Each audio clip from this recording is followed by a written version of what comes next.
Tom, Greg Hunter, Blue and Gold News. So, Okay. you talk to us about Darren. You've worked with him. So, what is it about him that has made him successful? What was it that made you pass up another job and want to come here? First and foremost, about Coach DeVries, his character, his core values, and what he's about, just his DNA, is second to none. He's an unbelievable human being. One of the best people, not even in basketball, one of the best people I know that are in my life. Just what his priorities in life and just how he lives his day-to-day life. It's a great example for our young man and for our staff, quite frankly. As a basketball coach, extremely detail-oriented, pays attention to everything, and does an unbelievable job with the guys, just as far as relating to them and explaining the why to them, and really can pick and choose, and just has a inherent gift of when to press, when to kind of step off the brake a little bit, when to really push, and when not to. And I think just his attention to detail and his competence and as much time he puts into even a simple thing as a practice plan or a scouting report, the guys have a tremendous amount of respect for him because of his knowledge and his preparation. So you've worked at higher levels before. Now you're back here. Scheme-wise, system-wise, I don't know if it matters, but does what he has done work in the Big 12, work at the Power 5 level? We're going to see real soon, aren't we? No. Basketball's basketball, right? Yes. To answer your question, do I think it's going to work at this level? Absolutely. I think it does.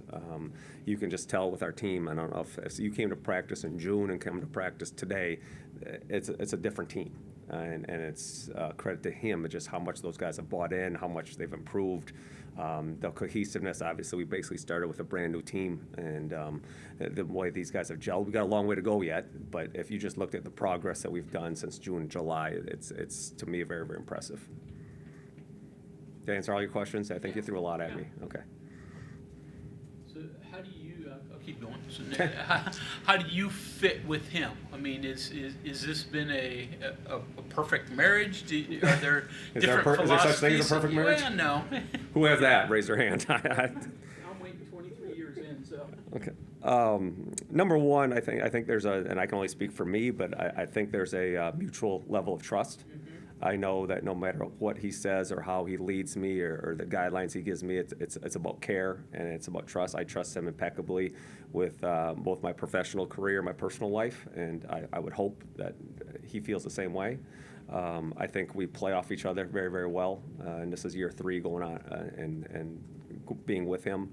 And, like any marriage, to use your word, it takes some time to get used to, but I think after a little bit of time at Drake and now obviously here at WVU, that we both know, I kind of know what makes him mad and what makes him happy and how he wants things to look and what he likes and what he doesn't like, and so I hope I can do a good job of assisting him in every aspect of running a program. Coach Justin Jackson with the Dominion Post. How you doing? Hey Justin, what's happening? Obviously Coach DeVries was in here, and you're going in an exhibition game. You're obviously not going to just open up the playbook in an exhibition game.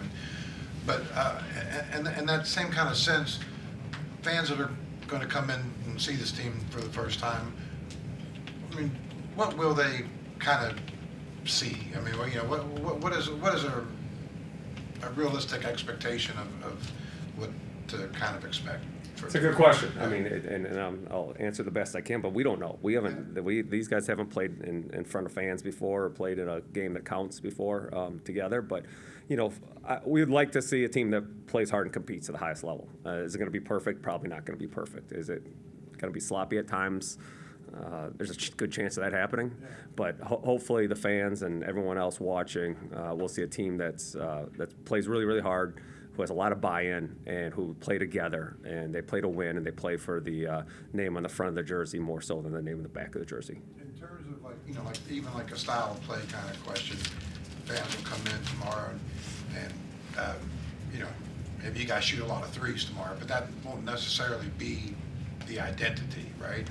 No, I mean, this is, and it's not a cop-out, I don't think. It's just, this is an evolving process. This is a work in progress. You know, we're in the second mile of a marathon, and it's different when you have, 7 or 8 returners and you kind of know what you're getting here. But again, I think the number one thing is a team that plays hard, that competes, has a little bit of grit about them, and then a team that plays together and plays for one another. I think that's the most important thing. I think the rest of it will take care of itself if we can get there. Tom, you mentioned things that make Darren happy and mad. We haven't seen him mad yet. Maybe we'll start to see tomorrow. But give us an example. What is it that he really likes, and when he gets mad, what is it that forces that? Again, this isn't earth-shattering stuff. He likes to win, and he gets mad when he loses. How about that? No. It's, as I said earlier, win or lose, he likes a team that's together. He likes a togetherness and a unity about his team in the locker room. Guys pulling for one another, guys more selfless than selfish. That's really, really important to him. Buy-in, coachability, and then probably what upsets him most is the opposite of that, right? Selfishness and guys who are playing more for themselves and just lack of competing. He's a very, very competitive human being. He was as a player, he is as a coach, and again, I'm speaking for him, but I think what probably upsets him the most is just a lack of competitive spirit. What's important for y'all? I'm sorry, Kevin Kendall. Hey, Kevin. Hey, what's important for you in that regard? Team building, all those kind of things. What stands out as important for you? Yeah, I think as an assistant coach, at the end of the day, our job is to make his job easier in every aspect. And so whatever he values, I better value, and I do value, and try to identify problems and solve problems as much as I can without taking stuff off his plate. And getting these, the head coach is the head coach, and he wears a different hat. Assistant coaches wear a little different hat, and so always reinforcing his message, and maybe sometime doing a little more explaining and explaining the why more than a head coach would. But reinforcing his message and just keep spreading his message and continue to try to build that culture and environment that he wants in the locker room and on the court. You've obviously been through, this process before, the first exhibition kind of game, and opening up a new team, new season. But is there anything special about, doing it at a new place Well, for sure. I think you mentioned what brought me. That I know the great tradition at WVU. I know the great fan base, how important West Virginia is to the entire state, how much they've won in the past through multiple coaches. Obviously, Coach Huggins is a Hall of Fame coach that I met when he was at Cincinnati, and I was literally a kid. Coach Beeline, we competed against him in the Big Ten. I mean, just unbelievable coaches here. So it's a special place that has a special place in a lot of people's heart in this state, and it has a lot of pride. And so it's just, we're excited about that. This is the first time I'd say that in my career, and probably most people's careers, that you have literally no one who's, I guess Amani and Buck are the exception, that have played together. And it's truly a brand new team. I've never experienced that before. I've joined a team, been the new guy, but never where everyone's new and everyone's doing it together. So we're anxious to get started. These guys have had a really, really good summer, a really good fall, and like I said, I think there's been progress, and we're excited to see what shows on the court tomorrow. Yeah, I was gonna say, that's probably the biggest question, right? Just what it's going to look like. Yeah, right? exactly right. Yeah, when the curtains get unveiled and you're on the stage and everyone's watching you, we'll see what that looks like. Hey, Tom. Yes. Tom, I'm Mike. I work for 24/7 Sports. Hey. Can you just kind of take me through your off season, like the coaching change? You go to one school to another, you end up here. That's not. I'm sure there's a good story behind it, but it's a bit. I don't know. It's a good story. Mine, I was basically up until last week. I was living out of a suitcase since April. I was very, very happy at Drake. I enjoy Drake. I have a wife and 3 small kids. We really, Des Moines is a great place to raise a family, and then that's part of the deal, right? It's the life we've chosen, but all of a sudden you get uprooted. I did, as you mentioned, was at another place for a little while, and I chose to come here for, I think I basically answered why, between Coach DeVries and my relationship with him, and just the great tradition and values of what West Virginia University stands for is the reason I wanted to come here. And So finally, I guess if you're asking about my personal life, I moved into a house about 2 weeks ago, finally, after living in a suitcase for basically 5 months. My family's here, and we're ready to get started. I'm not even sure if I answered your question, honestly. No, I don't know what the norms are in the profession. I have no idea, and it seems like coaches do move a lot. But like just to have that brief stay at Vanderbilt, and then the heart wants what the heart wants. I guess I don't know. Are there apprehensions about making a move like that? Is it just you do what you want to do and? Well, my family never moved to Nashville, so that I was there, yeah, but it'd be different if my wife and 3 kids moved there and we moved in a house and that kind of thing. They were in Des Moines, obviously. You make the move, and the hardest part is you make the move, let's just call it arbitrarily April 1st. Well, your kids got to finish school, so they're not moving. So basically you go 2 months without being around your family, and that's probably the hardest part. Now, once your family, you get together, it is what it is. But my kids have loved Morgantown this far. They've obviously been in school. They love their school. My wife loves the community. The people have been so welcoming and so friendly, and it's really cool, again, to see a place where the entire state values West Virginia so much, and this university means so much to so many people. Coach, I'm Bob Herschel from Hey, Bob. everywhere. Anyway, as an assistant coach, I mean, you talked about your relationship with Coach and how you trust him and how he obviously must trust you too. What's it like, though? Coaches have their own philosophies, they have their own beliefs. Sometimes they go from one coach to a different one and have to start all over again as far as that. What's it like trying to be the alter ego of the head guy? I mean, and knowing that someday along the line you really want to have the same kind of job. I'm sorry, I don't understand. What's it like to be an assistant? Yeah, that's kind of what I'm asking. You have to. You wind up not running your own system. You wind up not doing your own kind of basketball. I've been fortunate for all the head coaches I've worked for. Number one, as I said, they've all been really good people. Anyone I've ever worked for is still a friend and a dear friend, and I consider them a member of my family, and I'm in close contact with everyone.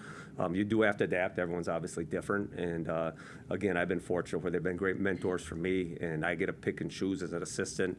If I put my head space in a place where if I was a head coach, what I like, what I don't like, and you kind of gather that, and you keep it in a notebook or keep it on a laptop and see what you do. But yeah, every coach is different. Like I said, I think earlier, it takes a little bit of time to get that marriage together and get to know one another. But I think Coach DeVries and I work very, very well together. And like I said, I trust him explicitly with my professional career and personal life. And I learn something new from him every day. He's such a bright coach, and he's so innovative, and he's constantly thinking. He's a deep, deep thinker. And the status quo is never good enough for him. So he's always looking for ways to improve himself personally. Probably first and foremost, how can he become a better coach is very, very important to him. And then obviously, how does that relate to the players, and how does that translate to the players in the program that he's running? How can he be a better CEO? So I learn from him every day, and I'm amazed by him and just so very thankful to be around him. Your background a little bit, where'd you grow up? When and why did you gravitate to basketball as your career? Do you really want me to bore you with this? You can give us a Reader Digest version. So.